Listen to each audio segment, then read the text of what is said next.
Assalamualaikum warahmatullahi wabarakatuh. Selamat siang, salam sejahtera untuk kita semua, Bapak Ibu sekalian, yang saya hormati Bapak Menteri Perumahan PKP Pak Ara Sirait. Tepuk tangan untuk Pak Ara. Program ini tidak bisa hadir tanpa inisiatif dari Pak Ara, karena awalnya dulu anggaran PKP ini tidak sebanyak ini Bapak Ibu sekalian. Jadi berbeda dengan kementerian yang lain, KL yang lain, anggarannya sudah ada. Nah, kalau Pak Ara ini targetnya 3 juta rumah, anggarannya yang ada mungkin cuma cukup buat 200.000.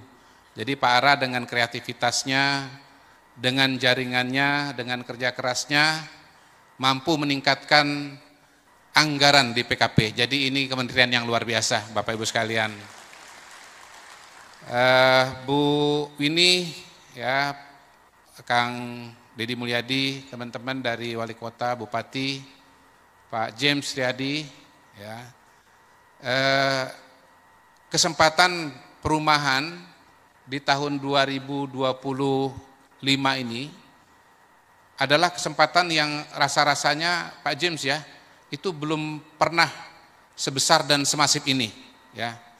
Karena itulah kemudian tentunya harus dimanfaatkan dengan semaksimal mungkin. Presiden Prabowo punya program sangat banyak, tapi kalau saya sederhanakan Bapak Ibu sekalian, saya menyebutnya Prabonomics, Kang Deddy. Prabonomics itu cirinya ada 2.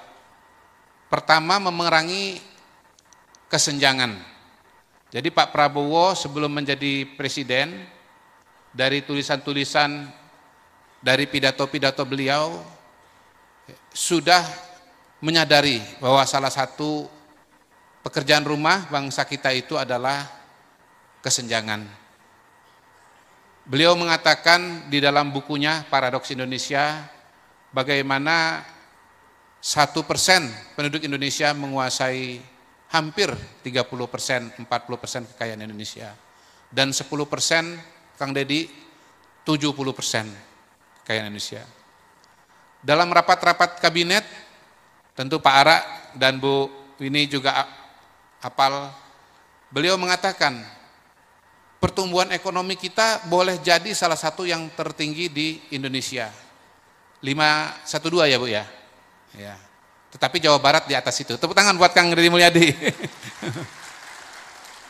Ya, hebat. Jadi penduduknya besar, ya, wilayahnya luas, tapi ternyata Pak Deddy mampu membawa Jawa Barat menjadi provinsi dengan pertumbuhan ekonomi tertinggi, lebih tinggi daripada tingkat nasional. Boleh tepuk tangan lagi, boleh. Ya. Jadi kalau kita bicara pertumbuhan ekonomi yang 512 di atas pertumbuhan ekonomi di negara lain, ya Pak James ya. Tetapi kata Pak Prabowo tidak boleh berhenti di situ. Karena itu bisa menipu, Pak. Terus terang saya sudah melihat data bagaimana pendapatan keluarga di Indonesia, ya, kalau itu 100% Bapak Ibu sekalian, itu sekitar 2/3-nya itu di bawah 5,8 juta per keluarga. Bukan per orang Pak ya. Gitu. Nah, sekitar 1/3-nya baru di atas 5,8 juta. Tolong nanti dikoreksi Ibu Winnie kalau ini salah. Dan hanya ada 1% keluarga yang pendapatannya itu di atas 27,5 juta per bulan. Jadi kita bisa lihat bahwa struktur masyarakat ekonomi kita, Pak Deddy, memang sangat membutuhkan satu, pertumbuhan ekonomi, yang kedua membutuhkan program-program yang mampu membantu mereka yang pendapatan ini masih menengah ke bawah untuk bisa mendapatkan akses kepada kebutuhan pokok. Tentu saja salah satunya adalah perumahan, begitu. Nah, tadi saya keliling ikut Pak Menteri PKP, ya, keliling, ada brosur-brosur saya lihat. Di situ ditawarkan perumahan subsidi. DP-nya berapa, Bu, Pak? 1 juta, betul ya tadi ya? Ada 1 juta. Cicilannya Berapa Pak Heru? 1,1. 1,1. Jadi perumahan subsidi ini sangat diperlukan, mengingat tadi yang saya sampaikan, bahwa struktur masyarakat Indonesia kebanyakan itu masih di bawah 5,8%. 5,8 juta. Bahkan angka tengahnya Bapak Ibu sekalian, itu bisa di sekitar 3-4 juta. Itu Pak Ara. Jadi yang dikerjakan oleh Pak Ara, dikerjakan oleh KDM, dikerjakan oleh Pak Bupati, Wali Kota, ya. Ini sesungguhnya memang sesuai dengan kondisi masyarakat kita, ya. Tentu pemerintah tidak akan berhenti dengan kondisi yang ada, ingin lagi ditingkatkan, ya. Makanya Menteri Keuangan yang baru, ya, koboi kita Pak Purbaya, ya. Beliau mengatakan bahwa terlalu lama ekonomi Indonesia itu nginjak rem, ya. Disiplin fiskal bagus, ya. Ngeluarin duit hati-hati bagus, nyimpan uang di Bank Indonesia bagus, tetapi sebetulnya kalau kelamaan diinjak rem, mobilnya nggak bergerak. Karena itu pada hari ini Pak Purbaya, ya, mencoba dengan pendekatan baru, pendekatannya injak gas. Injak gas. Pasar ekonomi harus diguyur dengan uang. Ada simpanan uang di Bank Indonesia berapa? 500 miliar, 400 miliar ya Pak ya. Triliun ya. Ya. Oh, berarti nggak ngantuk ini. 400-500 triliun diambil 200 triliun ya. Ditaruh di bank. Supaya apa? Supaya bank punya likuiditas. Ya. Nah, Pak Ara sebelum ada Menteri Purbaya mindahin duit 200 triliun itu sudah duluan Pak. Beliau ngambil uang dari BI lewat program Giro Wajib Minimum. Tadinya berapa Mas? Dari 5% menjadi 4%, dapat sekitar 130-150 triliun ya Mas ya. Ya. Jadi sebetulnya saya mau mengatakan Pak Purbaya memang pinter, tetapi sebetulnya Pak Purbaya keduluan oleh Pak Ara, karena Pak Ara sudah ngambil duluan program seperti itu. Iya.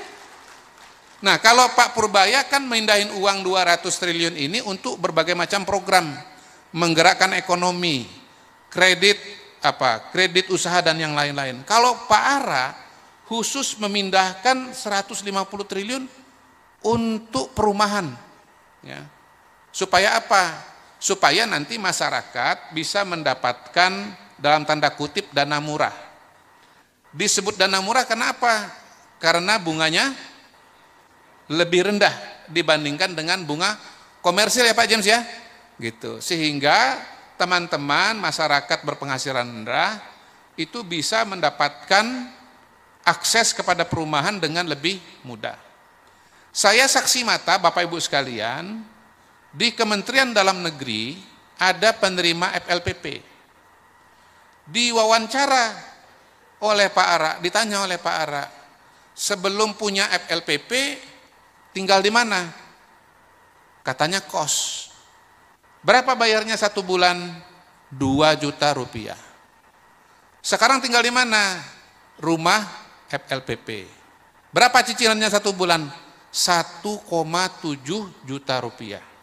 Jadi ternyata di zaman Pak Prabowo, ya, beli rumah lebih mudah daripada bayar sewa. Saya terkejut terus terang Pak James. Saya terkejut ya, bahwa kalau dulu itu ada mitos beli rumah lebih mahal daripada sewa, ternyata realitanya sekarang ini adalah beli rumah lebih mudah daripada sewa. Ini adalah terobosan. Ini adalah program yang dikerjakan oleh Pak Ara sebagai menterinya Pak Prabowo. Tugasnya apa? Menyediakan perumahan bagi masyarakat. Mengurangi backlog. Backlog itu apa ya bahasa Indonesianya ya? Atau bahasa Sundanya apa Pak kira-kira Pak? Hah? Ngadek. Ngadek. Ngadek-dek. Mandek. Oh mandek. Mandek ya. Ada yang mandek dari kepemilikan, ada yang mandek dari kualitas. Mandek dari pemilikan itu artinya apa? belum punya rumah, udah menikah, udah punya anak, tapi belum punya rumah, entah sewa, entah di rumah mertua indah, perumahan mertua indah. Ya. Kalau yang mandek kualitas, punya rumah tetapi kondisinya tidak layak atau kurang layak, ya bocor lah, nggak ada pagar lah, nggak ada pintu lah, bang gawat juga kalau nggak ada pintu. Itu. Nah, itu semua dikerjakan oleh Pak Prabowo lewat Pak Ara. Dan yang harus dikejar ini sangat banyak, makanya membutuhkan bantuan berbagai pihak. Karena itulah kami di KSP yang tugasnya monitoring dan evaluasi program prioritas pemerintah, Presiden sangat mendukung kegiatan ini. Karena apa? Karena kegiatan ini tidak berdiri sendiri, ada ekosistem di dalamnya. Ada keuangan, ada pemerintah pusat, ada pemerintah daerah, ada BPS, ada pengembang, ya. Dan hebatnya Kementerian PKP pada hari ini bukan cuma mendorong untuk adanya pengembang, bukan cuma mencarikan dana, tetapi juga mengajak untuk meningkatkan kualitas pengembang Indonesia. Sekarang kalau mau jadi pengembang nggak boleh sembarangan, ya Pak Joko ya, boleh berdiri Pak Joko, boleh berdiri. Nah ini Ketua RE, ya, Real Estate Indonesia, ya. Ini orang Bandung, casing Jawa Tengah. Solo casing Jawa Tengah. Ya, jadi ini orang Bandung casing Jawa Tengah. Beliau ini sangat terbantu karena untuk bisa meningkatkan kualitas para pengembang, kalau cuman RE saja yang berjalan ya Pak ya, banyak yang bandel Pak ya. Tetapi kalau sudah pemerintah kayak Pak Ara, sudah Mas Heru dari BP Perumahan yang turun, nggak ada pilihan. Karena kalau kualitasnya jelek, nggak bakal diberikan akses kepada FLPP, kepada KUR. Betul ya Pak ya? Betul. Gitu. Jadi ini yang namanya ekosistem Pak KDM. Semua berpartisipasi, semua bekerja sama. Ya. Jadi Pak Prabowo berusaha mengatasi masalah kesenjangan gizi lewat MBG, kesenjangan pendidikan lewat renovasi sekolah, ya, lewat sekolah rakyat, mengatasi kesenjangan perumahan. Ya. Perumahan itu menurut studi Bapak Ibu sekalian ya, salah satu tugas kehidupan paling berat manusia itu salah satunya adalah punya rumah. Bisa nggak makan? Bisa. Bisa punya baju? Bisa. Bisa sekolah? Bisa. Bisa punya rumah? Belum tentu. Tapi itu dulu. Sekarang dengan adanya Pak Ara semua bisa punya rumah. Insya Allah. Tepuk tangan lagi buat Bapak Ibu sekalian. Nah. Tapi begini, ya, yang namanya perumahan itu ada dua sisi Bapak Ibu sekalian. Ada sisi supply, ada sisi oh kok nggak kedengaran ini di ITB kan? Permintaan, ada supply, ada demand. Nah, Pak Ara ini udah kerja keras luar biasa, pemerintah sudah kerja keras luar biasa untuk sisi supply. Tapi demand-nya juga harus ikut, harus ngebareng nih. Dana udah tersedia, FLPP 350.000 rumah. Pak Ara ini 350.000 hanya FLPP aja apa termasuk KUR Pak? Ya, kalau dengan KUR berapa Pak? KUR berapa Pak?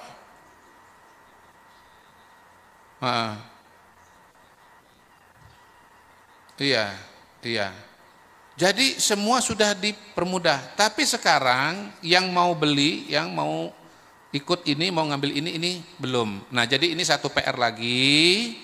Dalam waktu yang tidak terlalu panjang Bapak Ibu sekalian, harus segera ada yang memanfaatkan.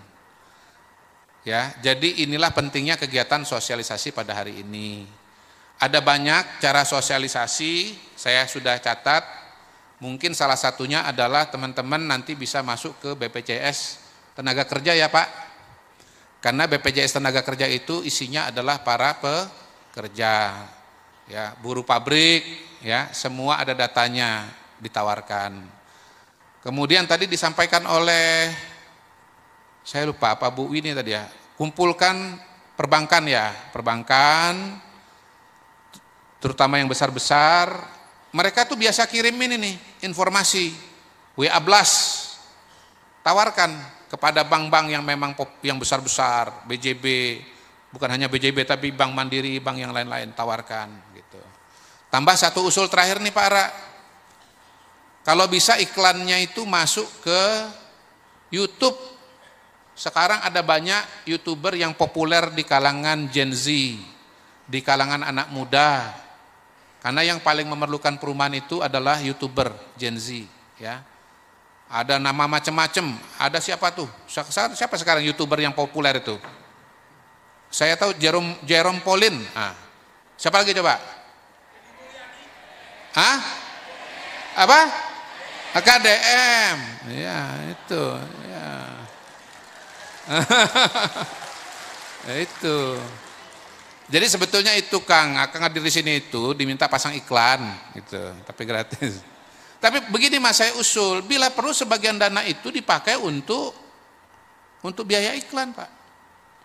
Bagaimana Anda mau menjual sesuatu tanpa Anda keluar biaya marketing, Pak?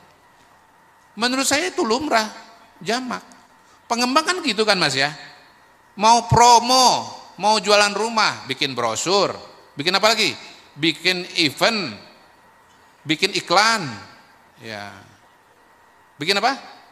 Bikin tour, gitu. Jadi maaf, menurut saya, hemat saya Pak Ara, dari sekian anggaran yang ada tadi itu, memang mayoritas sekali itu buat bangun rumah. Tapi sebagian juga bisa dipakai untuk marketing, gitu. Nah, kalau mau pasang iklan di TV, ya, nggak ada yang lebih hebat daripada Pak James Riyadi.